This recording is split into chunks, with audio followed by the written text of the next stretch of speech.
예. 새해 들어서 이제 새해가 새날 되게라는 제목으로 오늘이 8번째 설교를 하면서 오늘 마치려고 합니다.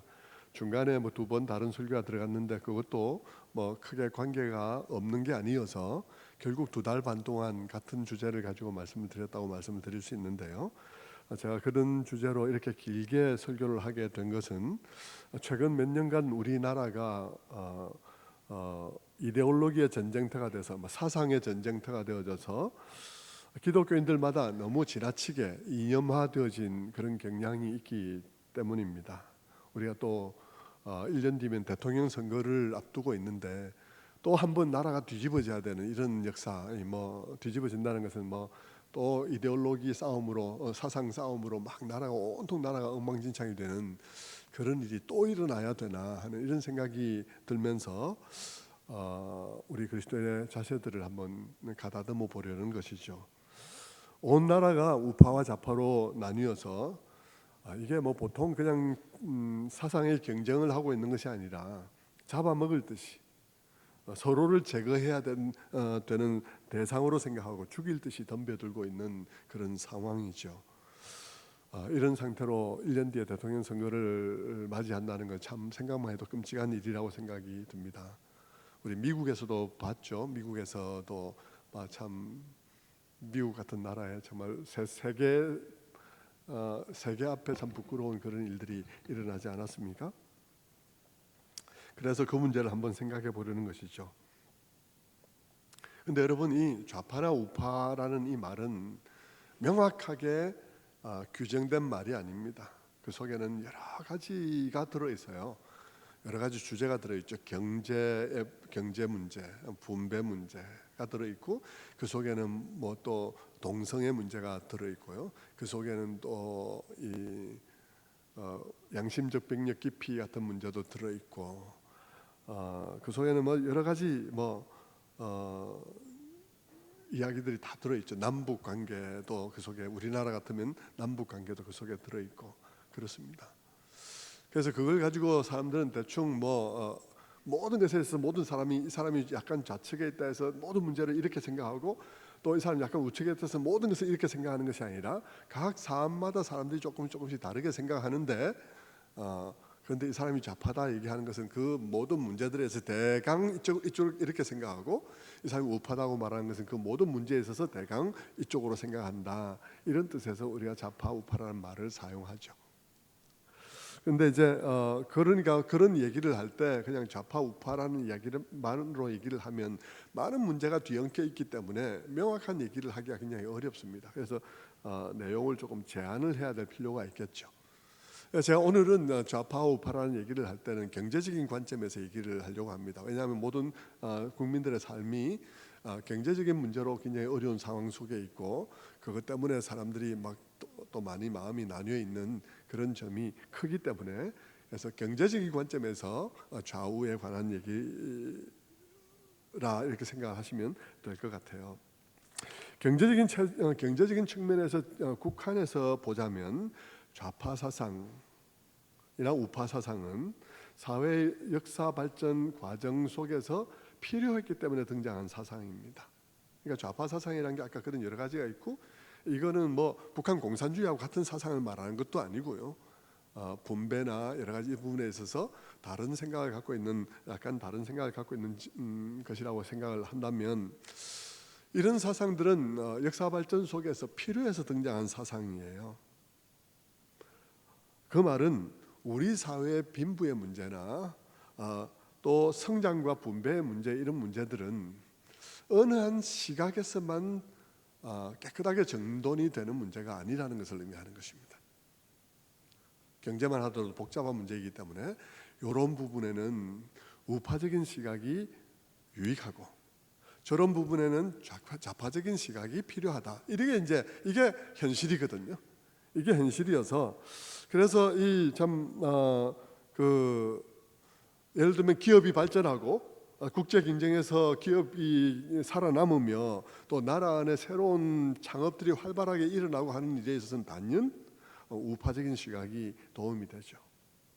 그러나 여러분, 그 발전의 열매를 그 발전이 이루어지는 과정 속에 있어서 인권이 어떻게 유린되어지는가, 사람의 가치가 어떻게 유린되어지는가 하는 문제라든지, 그리고 발전의 열매를 어떻게 고루고루 구석구석까지 소외되는 사람들이 없이 또 이렇게 혜택을 좀 볼 수 있나 하는 이런 측면에서 얘기를 하자면 좌파적인 시각이 굉장히 도움이 되는 것입니다.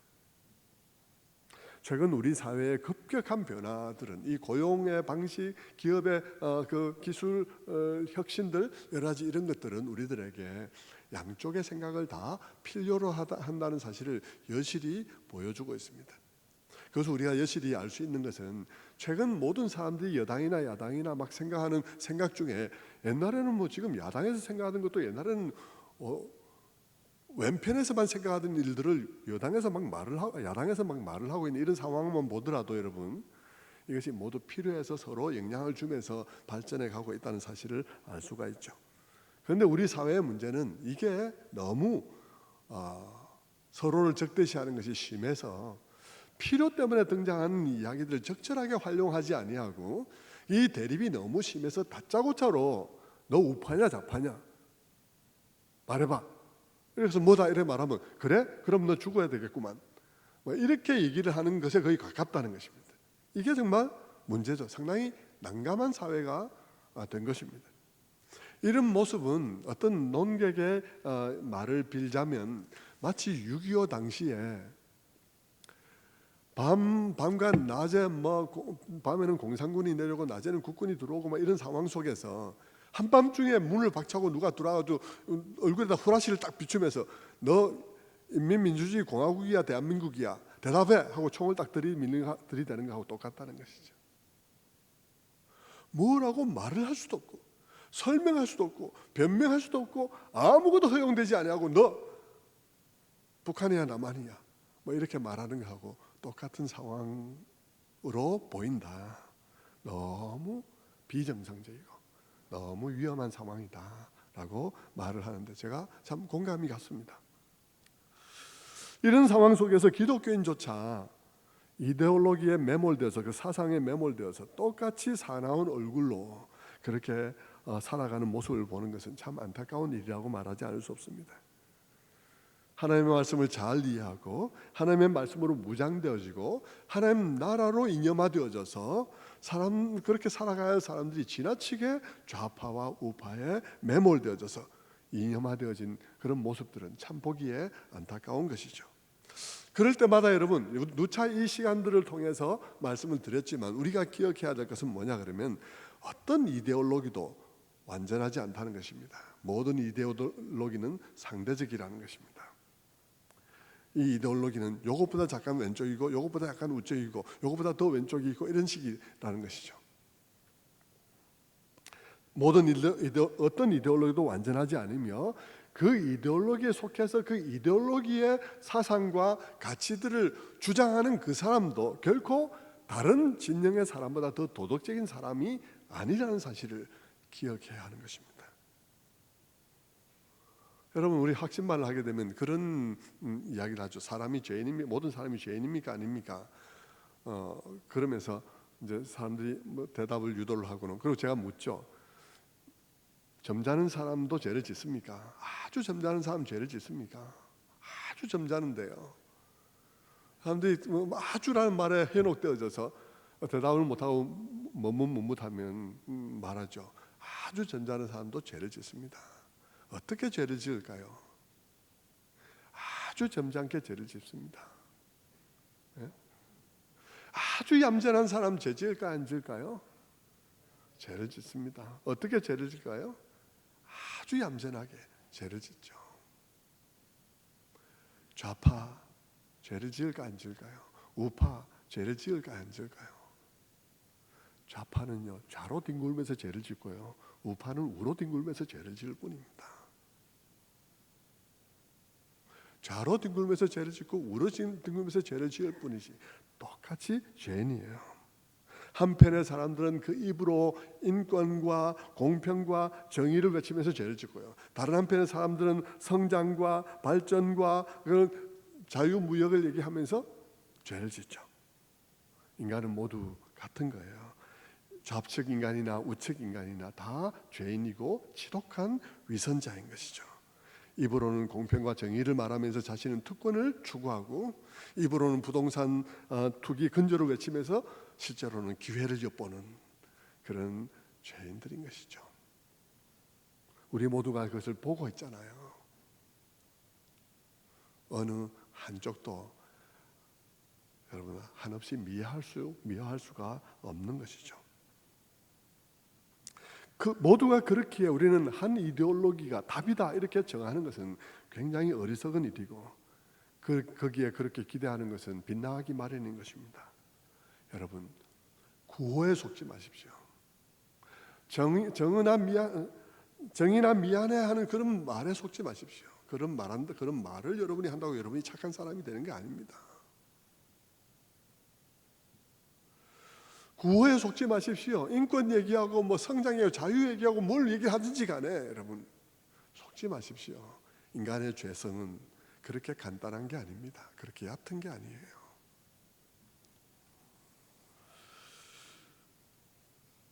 우리가 기억해야 할 것은 좌우의 이데올로기는, 경제적인 관점에서 좌우의 이데올로기는 각각 필요해서 등장한 것이라는 것입니다. 각각 필요해서 등장했다는 얘기는 이 진영은 저 진영의 소리가 필요하다는 것입니다.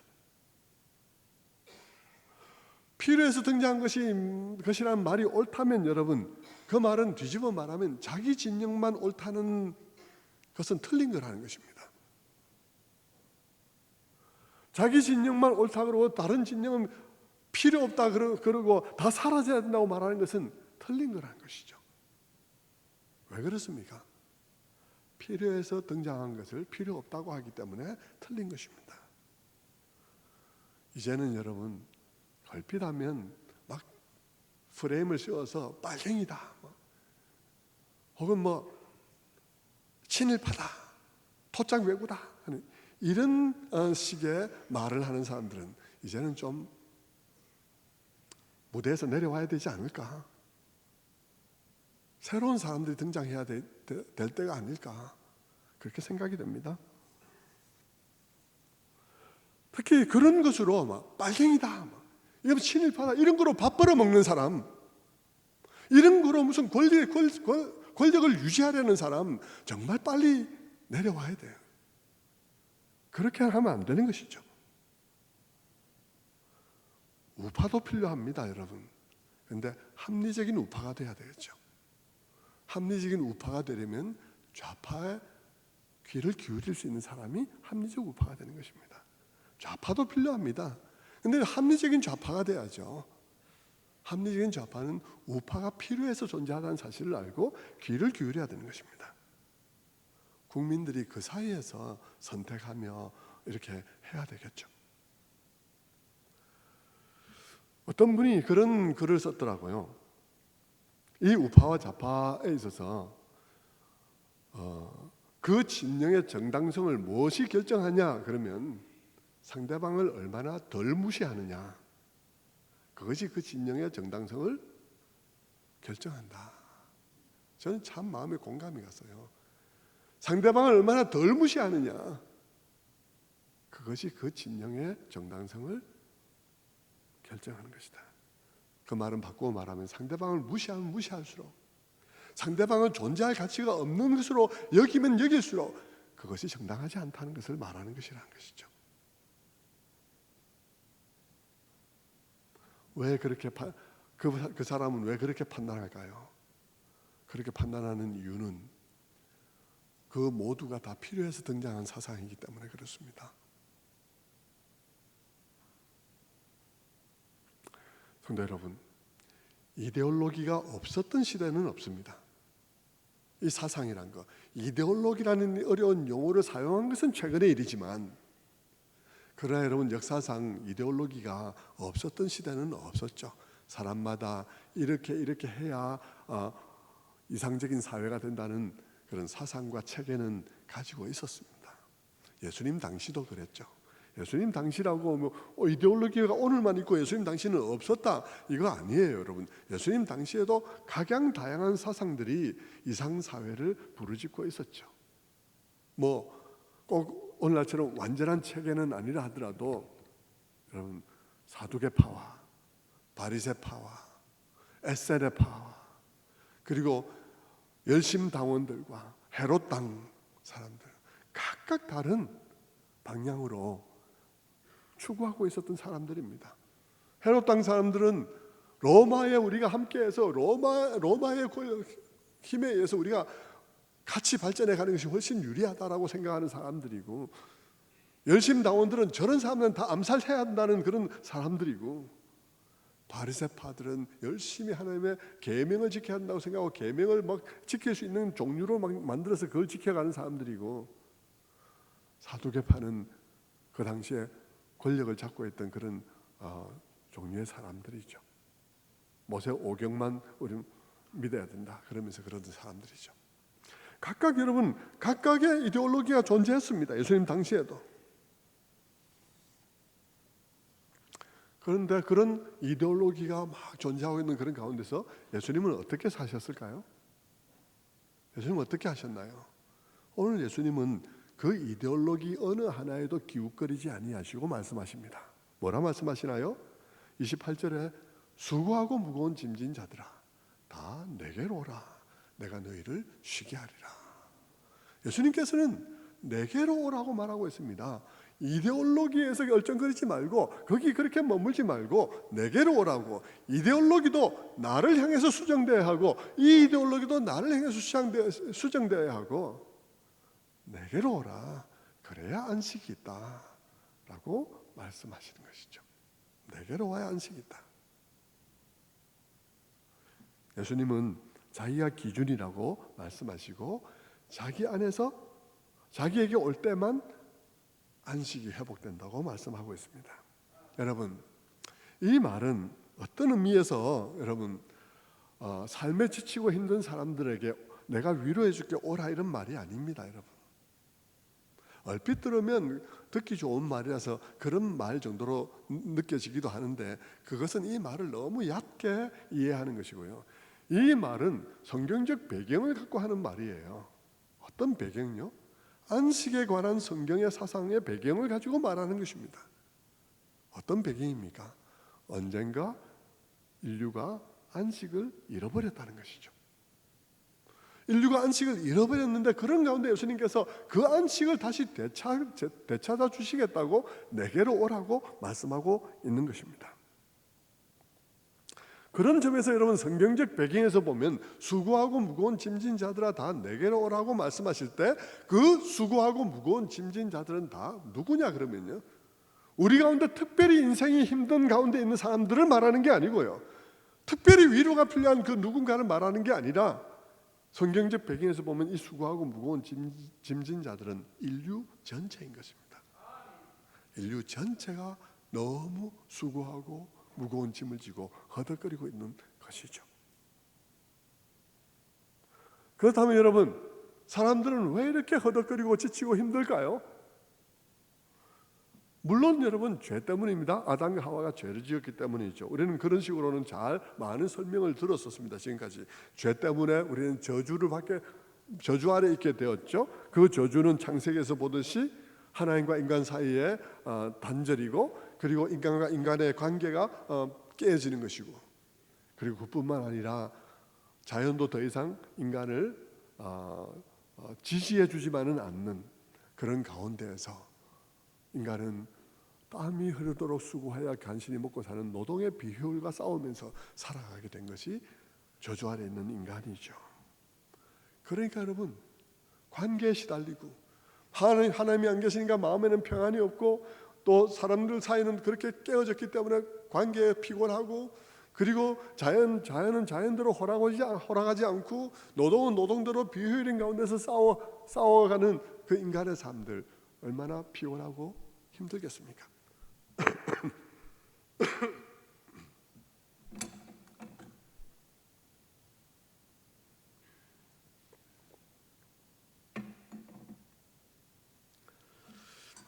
창세기는 인간이 얼마나 지치도록 수고할 수밖에 없는지를 잘 보여주죠. 이것은 우리가 지금까지 설명해왔던 설명 방식으로 된 설명입니다. 여러분 익히 잘 아시죠? 그러면 이제 이것은 익숙하게 잘 아니까 좀 다른 방식으로 한번 설명을 해보죠. 지금까지 한 8주 계속해서 설교를 하면서 안식 얘기를 많이 했고 또 우상 얘기를 많이 했습니다. 그 안식과 우상이란 측면에 있어서 이 말씀을 다시 한번 생각해 보죠.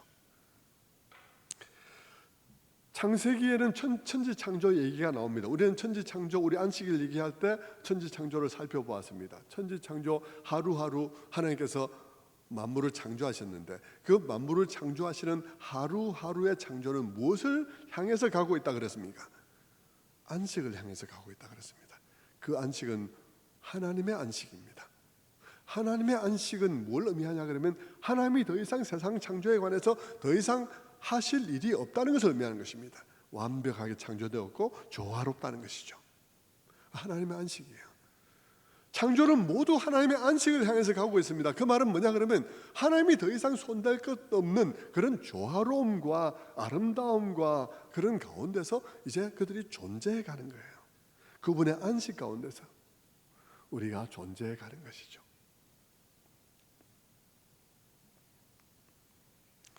거기서는 그냥 단순히 일 안 한다는 그런 안식 개념이 아니라 거기에서 존재하는 그 자체가 하나님의 안식 가운데서 존재하는 것이니까요. 하나님의 안식 가운데 존재하는 그 존재는 일을 해도 즐겁고 일을 해도 보람이 있으며 기쁨이 있으며 안식이 있으며 만족이 있으며 안전이 있으며 일을 해도 보람이 있고 즐거움이 있는 그런 가운데서 살아가는 거죠. 그게 하나님의 안식 가운데 살아가는 것입니다. 그게 그런 가운데 그들이 있었는데 그들이 거기서 쫓겨나게 되었습니다. 아담과 하와 범죄 때문이죠. 하나님께서 아담과 하와를 쫓아내시고 화영검을 둘러서 다시는 거기에 접근하지 못하도록 하셨다. 그것은 안식으로부터 쫓겨난 것을 의미하는 것입니다. 여러분, 하나님으로부터 쫓겨나고 하나님과의 관계의 단절은 인간의 마음속에 다른 어떤 것으로도 메울 수 없는 엄청난 텅 빈 공간을 만들어내게 되었습니다. 그 텅 빈 공간은 이런 공간으로 존재하는 것이 아니라 우리 마음속에 엄청난 허무와 엄청난 불안과 엄청난 두려움의 형태로 존재하게 되었죠.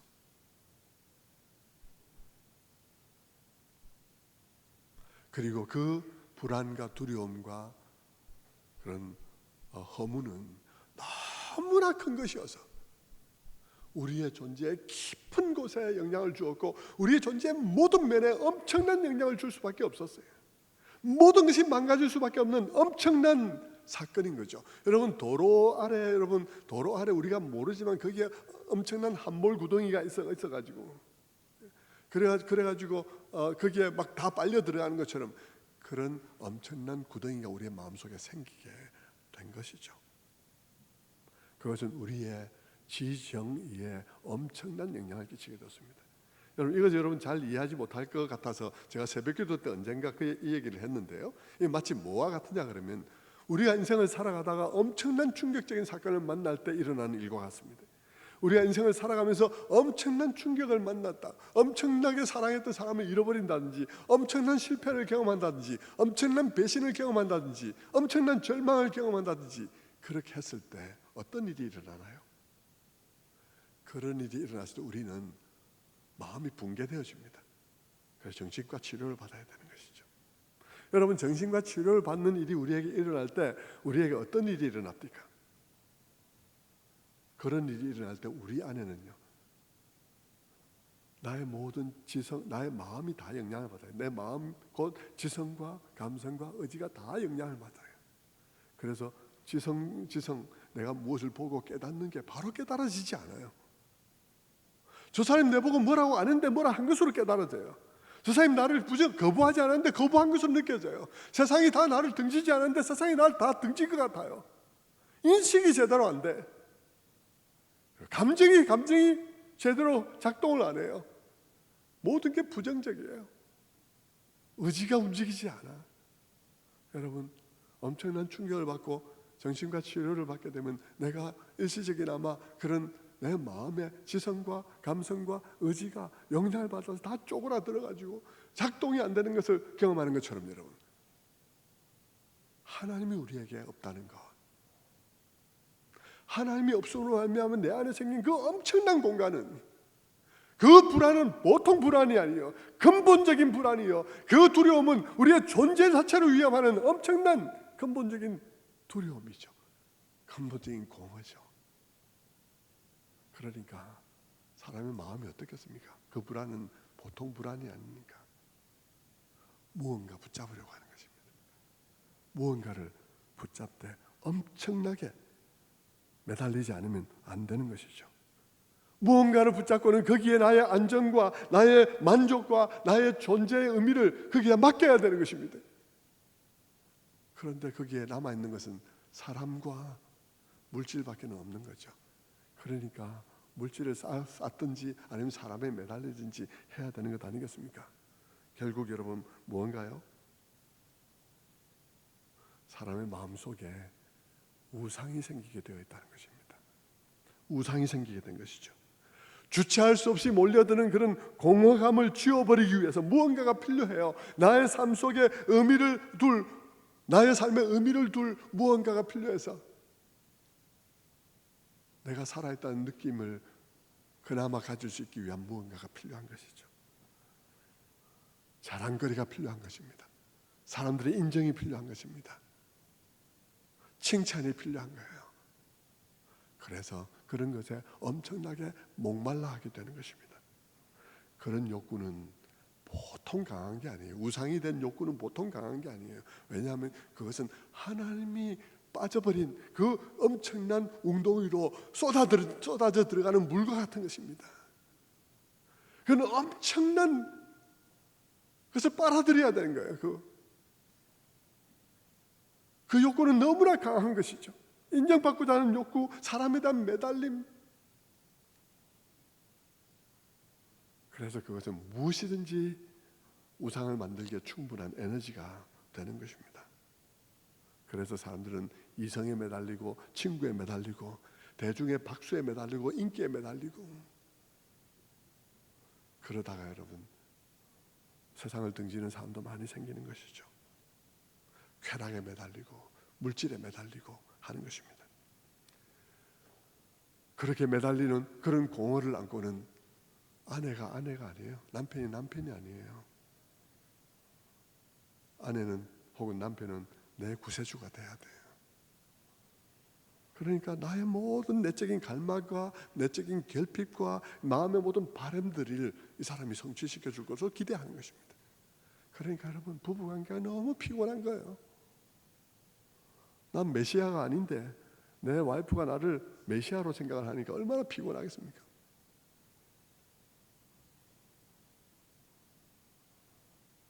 그렇게 사람을 의지하고 칭찬에 목말라 하고 자랑거리와 갈채를 갈망하다 보니까 너무 많이 수고하게 되는 것이죠. 너무 무거운 짐을 지게 되는 것입니다. 사람들 가운데 내가 그래도 뭔가 존재감을 가지기 위해서 내가 무언가 되어야 된다고 생각하고, 내가 무언가가 될 때에만 사람들이 나를 존중하고 무언가 될 때에만 누군가 나를 사랑할 것이라고 생각하니까 내가 무언가 되기 위해서 내가 얼마나 수고해야 되겠습니까? 너무나 지치고 힘든 것이죠. 이미 얘기했듯이 여러분, 무엇이 우상이 되는 순간 내 삶의 그것은 나의 삶의 가장 중요한 것이 되고, 그것은 나의 삶의 하나님이 되어지며, 그로 말미암아 내 삶의 모든 질서는 무너지게 된다고 말씀을 드렸습니다. 무엇인가가 우상이 되는 순간 그것이 가장 중요하지 않은데도 가장 중요한 것이 되어짐으로 말미암아서 더 중요한 것들이 그것을 위해서 희생당하게 되는 경우들이 나온다고 말씀을 드렸죠. 그것은 정상적인 질서를 다 무너뜨리는 것이죠. 덜 중요한 것을 위해서 더 중요한 것이 계속해서 희생됨으로 말미암아 나의 삶 속에는 상처가 쌓이게 되는 것입니다. 문제가 쌓이는 것이죠. 내 안에 불안함과 두려움에 편성을 해서 이 우상은 엄청난 그런 억압을 가하는 것입니다. 엄청난 두려움을 나에게 주는 것이죠. 그래서 나의 모든 판단들이 다 뒤죽박죽이 되는 것입니다. 덜 중요한 건데 그것 때문에 내가 너무 두려워하면서 더 중요한 것을 막 희생시키는 것이죠.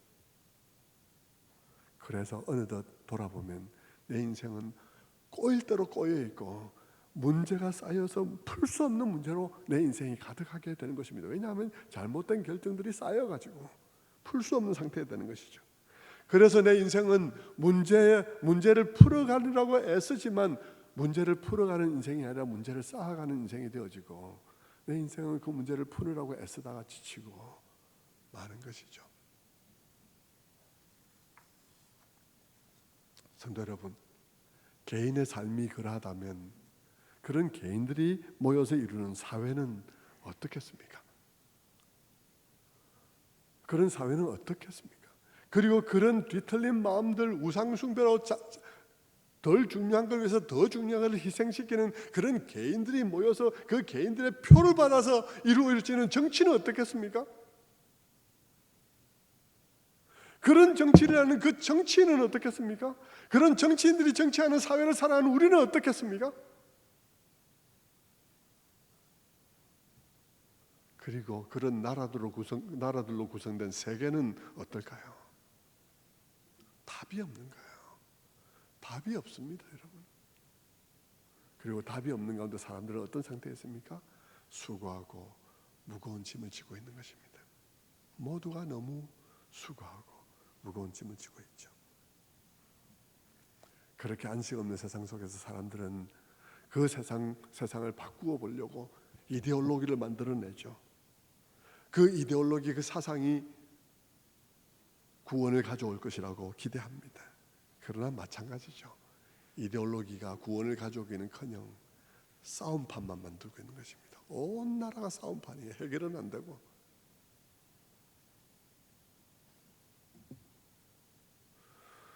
그런 중에 어떤 사람들은 이 세상 보니까 이거 경제도 답이 아니고 정치도 답이 아니고 다 답이 아니네. 아이고, 종교가 답인갑다. 사람들은 그래서 신앙생활을 하게 되죠. 여러 종교들을 가지게 될 것입니다. 근데 여러분, 이 세상의 종교는 다 어떻습니까? 기독교도 종교화되어지면 마찬가지인데요. 율법주의가 되어지면 종교가 되어질 텐데, 종교화되어진 기독교, 또 이 세상의 종교들은 다 어떤가요? 무슨 말을 하나요? 너희가 이런 거를 지키라, 이런 걸 해라, 그러면 네가 사랑을 받을 것이다, 이런 걸 다 지키면 네가 해탈할 것이다. 많은 지켜야 될 리스트들을 막 줍니다. 그래서 그런가 하고 그렇게 돼야 되겠다 생각하고 열심히 지키지만 지켜지지 않죠. 다 여기 와서는 다 지키는 척하고 돌아가서는 다 딴짓하고 다 위선을 하는 거예요. 다 무언가 어떤 수준에 이르기 위해서 애를 씁니다. 바리새인 당시에 그 예수님 당시에 바리새인도 그랬죠. 막 지킬 수 있는 규정들 만들어서 다 지켜가지만 실제로는 다 하나님의 말씀은 실제로는 어기고 살아가고 있는 것입니다. 여러분, 그들의 마음속에 쉼이 있었을까요?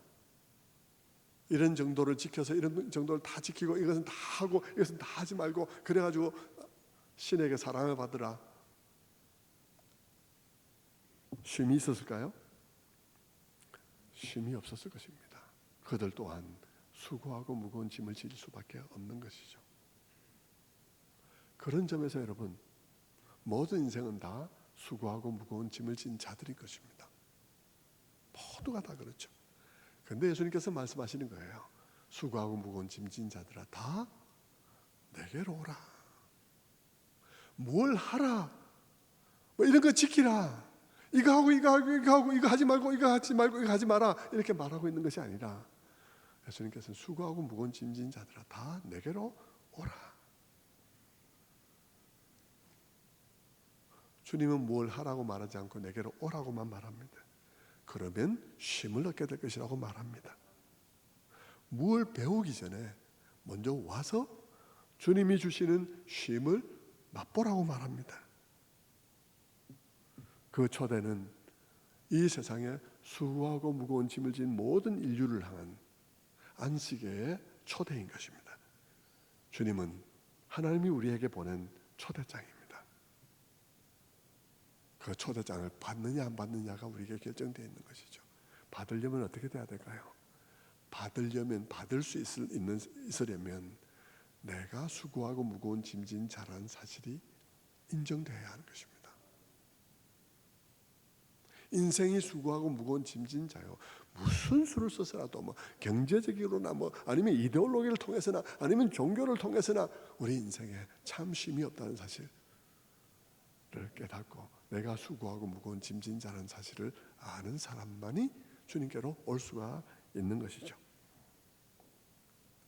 우리가 안식을 회복하기 위해서는 무슨 이데올로기를 주장하는 것이 필요한 것이 아니라 주님께로 가서 주님의 안식을 맛보고 그분 안에서 그분의 온유함과 겸손함에서 배우는 것이 필요한 것입니다.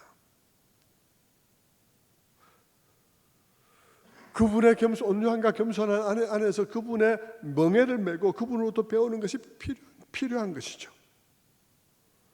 그런 점에 있어서 여기서 내게로 오라고 말할 때 그분에게로 가는 것은 교회에 나오는 것을 의미하지 않습니다. 여러분, 교회에 나와도 그분께 안 간 사람들이 너무 많아요. 교회에 나와 있으면서도 이데올로기에 가 있는 사람들이 많습니다. 교회에 나와 있는데 실제로는 이데올로기에 가 있는 사람 많은데요, 주님께로 와야 되는 것입니다. 여러분, 기독교인 중에 너무나 많은 사람들은 개종을 해야 될 상태에 있다고 생각합니다. 교회는 왔는데 마음은 안 왔어요. 그 사람의 모든 인생의 결정과 깨달음이 거기에 있지 않습니다. 교회에 왔는데 생각은 이데올로기가 있습니다. 아직도 개종이 필요한 그리스도인, 명목상의 그리스도인들인 것이죠. 주님께서는 내게로 오라. 이 내게로 오라는 말은 여러분, 물론 회개를 말하는 것입니다. 우리 방식으로 우리가 이상사회를 만들고 우리 방식으로 뭐 이렇게 선을 이루고 하는 모든 것들로부터 돌이켜서 주님께로 돌아오는 것을 말하죠. 그것은 교회에 오는 것을 말하는 것이 아니에요. 나의 모든 삶의 우상숭배, 나의 삶의 의미와 가치를 두었던 그 모든 것으로부터 돌이키는 것을 의미하는 것입니다. 그게 주님께로 오는 거죠. 몸이 여기 껍데기만 온 게 아닙니다, 여러분. 여긴 껍데기만 와 있을 수 있습니다. 여러분이 여러분의 인생의 가치와 여러분의 만족과 안정과 보람과 그 모든 것들을 둔 그것을 주님께로 돌리는 것이 주님께로 오는 것입니다. 거기에 답이 없다는 사실을 알고요. 하나님 없이 행복을 이루려는 생각들, 하나님 없이 이상사회를 이루려는 그런 노력들을 포기하고 돌아오는 것입니다. 이데올로기가 우리의 이상사회를 만들어줄 것이라고 믿었던 그 모든 것으로부터 돌이켜서 주님께로 오는 것입니다. 그것이 주님께로 오는 것입니다. 내게로 오라. 그러면 안식을 줄 것이다. 주님께로 오라는 거죠. 그렇게 그거 놓고 오라고요. 주님이 이데올로기를 내려놓는다고 주님이 어떤 사상이 없는 게 아니에요. 그거 놓고 이거 놓고 온다고 아무 사상이 없이 텅 빈 머리가 되는 게 아닙니다, 여러분. 그보다 훨씬 온전한 사상이 주님께 있다는 것입니다. 훨씬 기준이 되는 사상이 주님께 있다는 것이죠. 주님께로 오라는 것입니다. 여러분, 주님께로 오라는 이 말씀 속에는 이와 같이 주님 없이 이상사회를 추구하고 주님 없이 나 자신의 가치를 추구하고 했던 그 모든 것에서 돌아오라는 말이기도 하고 주님께로 나오라는 말이기도 하고요. 이 주님께로 돌아오라는 이 회개하라는 이 말씀 속에는 내가 내 자신의 의를 추구했던 것들로부터도 돌아오라는 것입니다. 네 자신이 의로울 수 있을 것이라 생각하고 네 자신의 의를 믿고 추구했던 그런 모든 도덕적인 노력과 그 모든 도덕적인 노력을 통해서 너가 무엇인가 되고자 했던 그 모든 것들로부터 돌아오라는 것입니다. 여러분, 기독교는 이 점에서 굉장히 특이한 그런 신앙이에요. 이 세상의 모든 종교는 다 너의 의를 쌓아가라고 말합니다. 이 세상의 모든 종교는 다 너의 의를 쌓아가라고 그러죠. 자, 네가 좀 더 수양하고 좀 더 도덕을 닦고 좀 더 너그럽고 그렇게 해서 너의 도덕적인 수준을 쌓아가라고 말을 합니다. 그러나 기독교는 네가 그렇게 해서 선하게 될 수 있다고 생각했던 너 자신을 회개하라고 말합니다. 그렇게 해서 너가 정말 온전한 인간이 될 수 있다고 생각한 그 생각을 회개하라고 말합니다. 그건 내게로 돌아오라고 말합니다.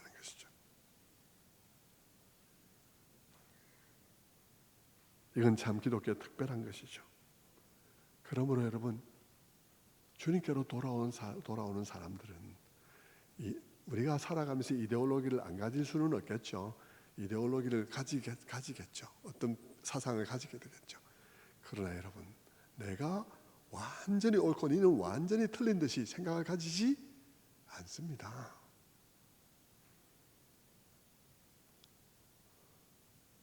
우리는 이데올로기를 가지고 나만 옳고 너는 완전히 틀렸다는 생각을 할 수가 없어요. 지금 우리들에게는 그런 깨달음이 필요합니다. 모두가 진영에서 나와서 독립적으로 생각할 사람들이 필요한 거예요. 그 독립적인 생각을 자기 생각만으로 한다는 어리석은 일이죠. 주님이 그 독립적인 생각의 기준이라는 것입니다. 주님이 우리가 독립적으로 생각할 때 기준이 된다는 것이죠. 모두가 내게로 오라는 것입니다. 그분에게로 가는 길 가운데 안식이 우리에게 주어지는 것이죠.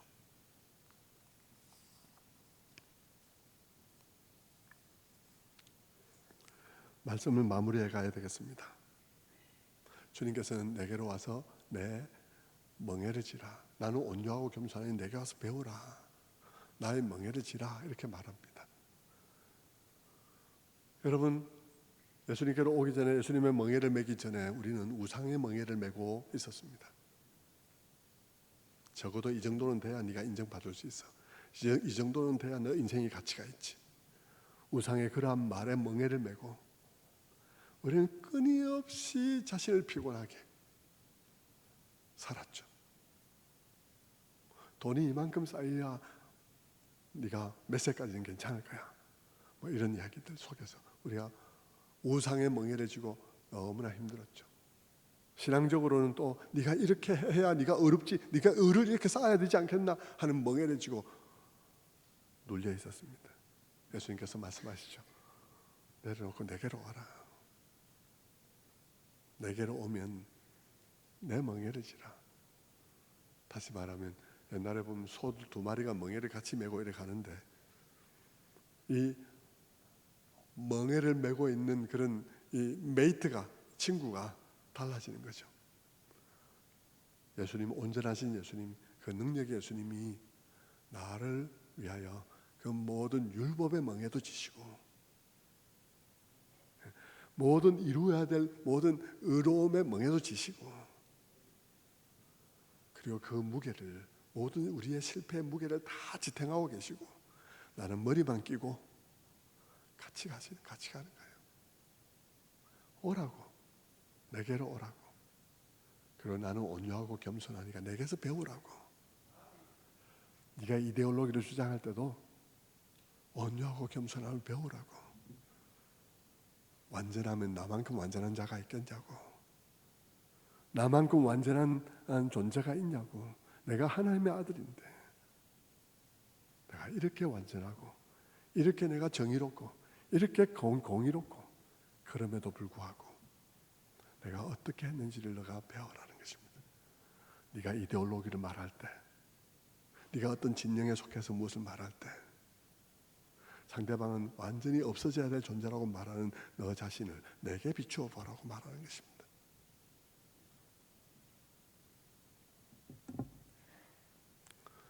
주님께서 우리들에게 기준이 된다고 말씀하고 계신 것이죠.